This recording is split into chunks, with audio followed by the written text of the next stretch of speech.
Welcome to Ingrid's World Television Show. My name is Ingrid Paris Hicklin, and I am the host and executive producer of the show. On this show, meet Thu Stubbs, who will discuss her successful summit to Mount Kilimanjaro. Yes, she made it to the world's highest freestanding peak, which is known as Africa's Rooftop. She is a phenomenal person who will discuss her education, military career, and work as a federal defense contractor, and then form two organizations. This show will inspire you to live your dreams, and nothing is impossible. Welcome to the show, Thu Stubbs. Well, let's do an overview of your career. Thank you so much, Ingrid. My name is Thu. I am an immigrant from Vietnam, and I was adopted by an intelligence officer. And I grew up in Germany for a younger part of my life, and then returned to around the DC metro area.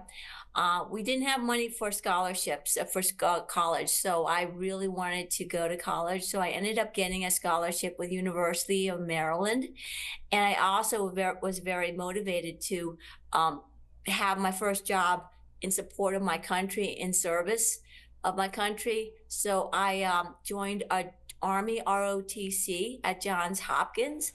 And from there, I really hit the jackpot since I only intended to have one tour. They assigned me to the NATO nuclear missiles in support of the Cold War nuclear missiles in Germany. And after that, I resigned active duty and stayed in the same track that I was in the branches that I was assigned to, and started my own company. It's an IT company. We provide enterprise network operations and audiovisual for the federal government and Department of Defense. At this very same time, I started Seven Benefit, which is a veterans nonprofit to provide funds for services that benefit veterans. One of my big motivation to start my company is to be in a position to create jobs for my veterans transitioning from the military into the civilian life. Well, you know, it's so exciting, and I was just thrilled when I had a chance to meet you. And so we saw this beautiful picture of you. It looks like you're doing like a jump on something, and is that when you were in the Army doing that? Yes. Oh my gosh, that's like amazing. That was officer basic school for back then was a Signal Corps. It was a branch that inherited these things called computers, and the Army thought they might need a few. And that was part of the class, one of the activities, and we were rappelling off of buildings in Fort Gordon, Georgia. And there were a few females that were up to it, myself and TJ from West Point. Oh, well, let me tell you, you're one bad lady. So I'll tell you, I saw that. So also, you know, what inspired you? Because we're showing a picture of you, and who is that with you that inspired you? Well, are you talking about Kilimanjaro? Kilimanjaro. Yes. Well, in December 2021, I met somebody at a social event, a young man who said to me his bucket list was to climb Mount Kilimanjaro.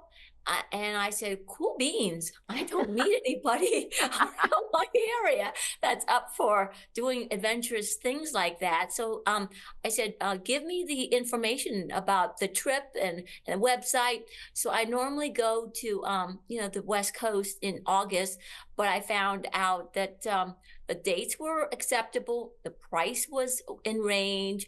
And I also had about 7 to 8 months to get my body in shape. So I said, this is wonderful. I'm going to have a traveling companion. So I said, I'm going to join you. I mean, you're like amazing. So you're just like, okay, I'm going to join you. Okay. So now the process to be selected, you have to get selected to climb Mount Kilimanjaro? No, Mount Kilimanjaro is a national park, and there are a lot of outfitters that will take, I guess, climbers up to the top. There are several routes up to the top, and the organization, the outfitters have to be licensed to enter the park. It is very, so it's a matter of just saying you want to, signing up for an outfitter, paying the dues, and of course, getting the hard part is getting your body, your mind, and your gear ready for the expedition. Perfect segue, because now let's talk about the physical and mental preparation you did. Well, what I did was I had about 7 months, and I joined first. I just started with 2 miles, which I thought was, before Kilimanjaro, that was a big deal. And then I did my did it myself type program. I started to increase the length, the duration of my walks, and I had it I started in January 2022.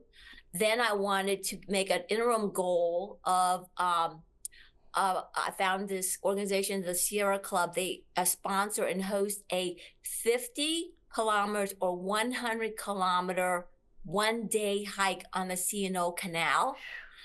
Since I'm a rookie, I got a slot on the 50 kilometers. That equates to about 32 miles in 1 day. I wanted to work on what I call my mindset, my mental attitude, and also work on what I call grit. It's kind of like the John Wayne grit. And grit is, in my definition, it's defined as when your body complains and you tell the body one more step. So I figured 32 miles in 1 day would be great. And that was my interim goal in April. So after that, the first time I did it, it took me 11 hours. I was in a lot of pain. My gear, my hiking boots were woefully inadequate. I also found and learned to appreciate electrolytes, which I did not know anything about. So from there, again, worked on my grit, my mental attitude, and my tenacity. The second thing that I did to prepare is the body, meaning, getting your body, in addition to your mind, your body, accustomed to very long lengths. And I did a lot of YouTube surfing. Wow. Yes, a lot of YouTube surfing. There's a lot of information there. And so I worked on that. And then around, I would say, after the 1-day hike, the 32 miles, I met a Secret Service agent who protects one of the executive branch VIPs. And I told him I was climbing Kilimanjaro. He said, don't bother, using the Stairmaster. I challenge you to use the Exorcist stairs right across from the Key Bridge. And for those who are not familiar with it, the Exorcist stairs was used in like a 1970s horror movie with Linda Blair. And that step was the location where the priest decides to kill himself, throws himself down the steps. The steps, I think it's like 75 or 76, but it's very, very narrow and very, very steep. Well, so what I did was I used that to work on my stairs training. You're amazing. So what did you pack for this journey, and what did you wear? Because I think that, in our dreams, we love to be just like you two. So what should we have on? Well, I took the YouTube advice, and there's a lot of packing advice on that. But basically, you have to be able to bring gear to protect you, and through 5 biomes, 5 temperate zones, starting from the rainforest to alpine to heather to the Arctic. So, so you have to be able to, pack lightly, and then at the same time ramp up to the Arctic zone, and also 32 pounds is not a lot. But there's a lot. I use YouTube, and I also use YouTube to help me organize, because you have one big bag, Hmm. and the porters they'll carry it up for you and set up the tent and all that, because your mission is just to breathe and walk at very high altitudes. Uh, Kilimanjaro is shy of 19,400 feet. And Hmm. at that altitude, the usable oxygen is 50% of that of sea level. So, but yeah, so, yeah, they tell you what to pack, from lightweight to, the most challenging, the most, I guess, clothing intensive is the Arctic zone. That's summit night, which we will So talk about summit later. night, we probably should do a 2 hour show because it's such a wealth of information. You were great to send a video. So we're going to look at a video. And I guess this is a group video that you shot too. Is that correct? Yes, this is actually a group video that was shot by the youngest member of our group. We had 11 participants. Mark and I were the only one from the United States. The rest were from the UK, and Super Jock, Super Jock was from Luxembourg. Excellent. So we're going to pause and we're going to take a look at this wonderful video.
us one word about this summit night day to the peak. What is that about? Well, summit night is pretty grueling. That's like the pinnacle of the 8 day expedition. Basically, you start out. I think we hiked about 7 or 8 miles to get to the base camp of Summit, and then we ate dinner. We got a briefing. We were told what to wear, and the rally point was at midnight. You had to put on your headlamps, and basically a lot of you had to be warm enough to endure the Arctic zone. So it for me it was 5 layers on the top. The 5 layers on the top, 4 layers on the bottom, down puffy, outer Gore-Tex shell, moisture wicking, long johns. Water is an issue. We had to carry 3-liter Camelback, and I had heard that the Camelback hose would freeze in the Arctic, so I thought I was going to be really clever. Maybe use some of the plumbing, the plumbing little tubing and zip lock it to the hose. It still froze, but we were also asked to bring a canister that we can actually twist, because being hydrated is very, very important. As far as so that was a gear. Water's important, and of course you had all the clothing. You had the outer shell, you had a balaclava, you had the hood, you had the outer shell, you had the trekking poles, you had the 15-20 pound backpack. I felt like the Michelin lady. Just hobbling up and down. But it started at midnight, and it's very, very cold, lots of cold air, and I'm just shuffling. And what they did was I'm the oldest of the group. And after an hour, I could not keep up with the pace, because the altitude gain was 4,000 feet in approximately 7 to 8 hours. I asked for to fork off on my own pace, and the CEO, the chief expedition officer that was assigned to me, also happens to have the same initial as my dad. Oh. So I have to tell you, my dad at HB helped me get up to the top at my own pace. But go at midnight, you saw for 7 hours the snaking of little headlamps going back and switch back and forth up to the very top. And then of course, and at sunrise, and then you get to Stella Point, which is second to the highest. It's still another hour hike, but it was very, very challenging with the lack of oxygen, the elevation, and you're just shuffling over rocks. Basically, it's a rock scramble. Now, you also sent us a video about being at another summit part on your way to the top of Mount Kilimanjaro. What part is that? That's a Stella Point. That's Stella Point. Point. That's the second to the highest. You get there around sunrise, and then from Stella Point you go to Uhura Peak, which is the summit. Uhura Peak. That's what the one we have that. So let's pause for a second. Let's take a look at that, because that's pretty breathtaking. All right, 007 supporters, we camped last night at Rooftop camp, and we left at midnight to climb up to the summit. As you can see, we're above the clouds. It's really interesting. This is one of the, it took us from midnight, 8 hours to arrive at Stella Point. Stella Point is about 5,700 or 18,000 feet, and Barufo Camp is actually at 47. That's what the altitude climb is.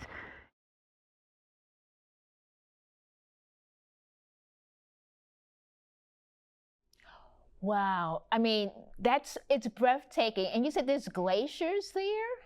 Yes, it used to be completely bedecked with glaciers and ice because of global warming. I believe a lot of it is melted, and it's predicted to completely, evaporate, completely melted in a few years. I think there was a book called, was it The Snows of Kilimanjaro or something? It was a classic book. Wow. But yeah. I mean, it's just amazing that you told me 5 different bios that went climates. My goodness. Now, my question is, what was your philosophy? I mean, how were you successful to climb Mount Kilimanjaro? Because 65% of the people are not able to do it. Yes. What I did was, the Kilimanjaro, I guess the Tanzanian people in Swahili, they have this advice, pole, pole, and that's Swahili for slow, slow. Take it slow. It is not a sprint. It is a slow marathon. And at the briefing we had, our I guess chief briefer said, if you can't make it, don't come. I mean, don't go, because at the very top, there is no services. You have to be medevac pretty much off. So if you have any reservations, do not go.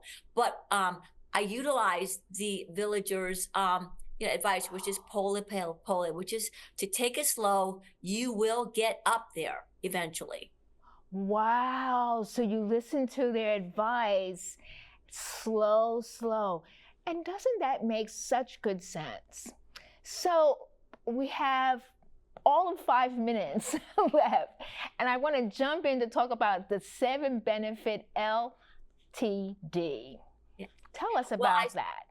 I started this, I made it a fundraiser for my veterans. 7 benefit. We host spy lifestyle events, and as well as other fundraisers. So I made this a Kilimanjaro Climb for Veterans, and I was able to raise about approximately $4,000 for my veterans. And I also carried our chief sponsor of over many, many years, which is Doublewood Farms, to the very top. And over the years, we've raised over $400,000. We've been donated from the community to veterans causes, such as veteran suicide prevention services, as well as veterans lodging for homeless veterans. Wow, wow. So you also talked about, the walking program, you inherited, and then why should one consider starting a walking program? Well, post Kilimanjaro, I continue with that walking group that I participated for 2 miles. I've taken over the leadership. It's called Kilimanjaro Walking Group. And with the increasing health issues that most Americans have with diabetes and all that, there's a lot. Of course, the healthcare system takes care of you when you're ill, but there's a lot of control that you have to prevent that. And I believe that walking is one of the really low-hanging fruit solutions. It's free. You can do it anytime at any place. I've gotten to the point where I can actually walk from my doorstep to my Kilimanjaro walking group in 6 miles. And the apps, the technology we have with the Google Maps will actually tell me how to safely navigate through all the roads and all that, and make it from my home location to Reston. So I encourage the public to consider walking. And again, it's pole. Consistency is the key to success.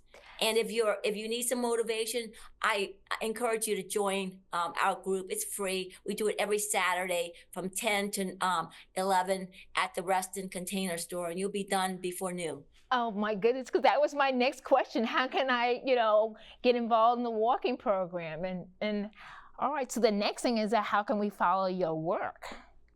Well, you can follow me on 7 Benefit LTD. We have a social media Facebook, as well as the meetup. The meetups are free, and our call handle is Kili Walking Group. We do it every Saturday. And of course, if you take initiative, you can do it on your own, walking around your neighborhood. But I would welcome the public to join me. And in 2025, I'm seriously looking at doing the El Camino de Santiago, which is a walk that's going to be, I'm going to do it for about 6 or 7 days. And for those who would like to join me, please contact me. You'll need to be able to do about 18 to 20 miles per day. 18 to 20 miles per day. You're not joking, are you? No. Now consider this. I came from practically, was it 100 feet elevation from Washington, D.C. to Kilimanjaro, which is 19.4, in 7 days. And I was able to do it starting with just 2 miles. So I'm letting you know it's very, very possible. Oh my goodness. Listening to you, you just make me, I get so excited about that. So we know what your next adventure is. And I would say your words of inspiration for others who are considering, I feel like you're inspiring. How many days did it take you to climb up to Mount Kilimanjaro? How many days was that? It was a total of 8 days. I added one X-ray to acclimate due to the high altitude, because high altitude sickness is very serious. I mean, Martina Navratilova, the top-notch tennis star, attempted Kilimanjaro. She had to be medevaced off. Wow. Wow. So this is really not for the faint of heart. You must be well prepared and well trained, like Thu. No question about that. Well, I have to tell you, I have to thank you, too, for being on Ingrid's World and for bringing to television your amazing story about your successful summit to Mount Kilimanjaro. Thank you, thank you, thank you. You're amazing, and it was an honor and a privilege to have you here on Ingrid's World. Thank you so much, Ingrid, for the opportunity. I really appreciate it. And I also want to thank my friend Mark for inspiring me to try something very new and very different. My inspirational quote is from Nelson Mandela. A winner is a dreamer who never gives up.